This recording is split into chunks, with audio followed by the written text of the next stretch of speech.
চট্টগ্রামের রাউজানে ১ কোটি টাকার চাঁদা না দেওয়া ইটভাটায় সন্ত্রাসী হামলা চালানোর অভিযোগ পাওয়া গেছে। তো 1 ডিসেম্বর আজিজ সহ কিছু লোক আমার ব্রিকফিলে আসে, এসে আমাকে ১ কোটি টাকা চাঁদা দেওয়ার জন্য ভয়ভীতি লাগায় এবং ওরা অস্ত্রশস্ত্র নিয়ে অনেক ছেলেপেলেও আসে।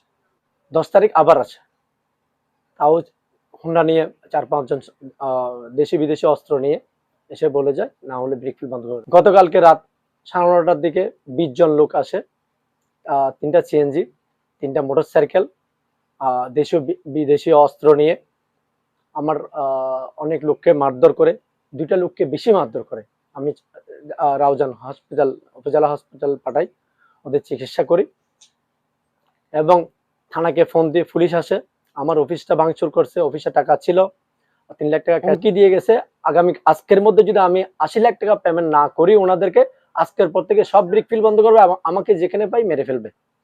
গত রবিবার রাতে রাউজান পৌরসভার ৯ নম্বর ওয়ার্ডে অবস্থিত রাউজান ব্রিক ম্যানুফ্যাকচার এর অফিস কক্ষে এই সন্ত্রাসী হামলার ঘটনা ঘটেছে।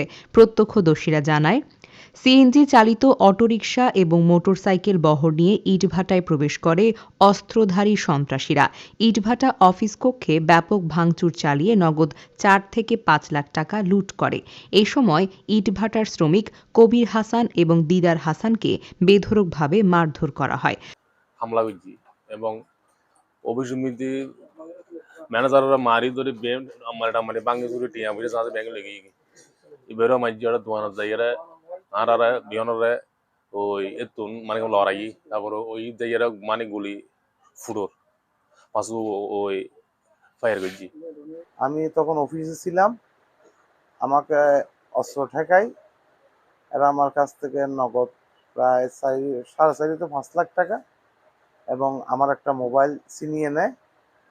তারপর আমরা ওই চার দোকানে গিয়ে ওইখানে লোকজনকে মারধর করে, তারপর ভাটির উপরে উঠে জ্বালাই মিস্ত্রিদেরকে মারধর করে ওইখান থেকে সরে যেতে বাধ্য করে এবং লেবার শেডে গিয়ে কিছু লোকজনকে মারধর করে।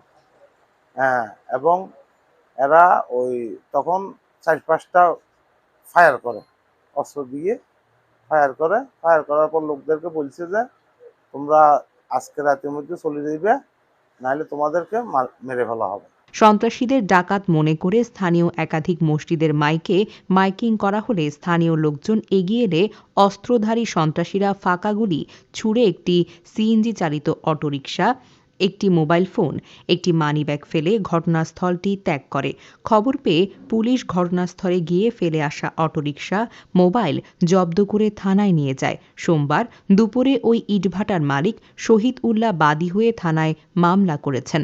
৭ জনের নাম উল্লেখ করে মামলায় আরও ৫ থেকে ৭ জনকে অজ্ঞাতনামা আসামি করা হয়।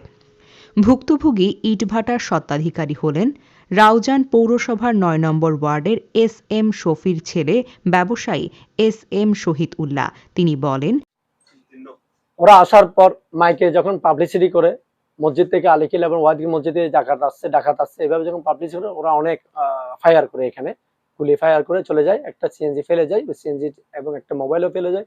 এগুলো আমরা পুলিশকে দিয়ে দিই। একটা মানিব্যাগও ছিল ওখানে। রাউজান থানার ভারপ্রাপ্ত কর্মকর্তা এ.কে.এম. শফিকুল ইসলাম চৌধুরী বলেন, সন্ত্রাসীদের ফেলে যাওয়া একটি অটোরিকশা জব্দ করা হয়েছে।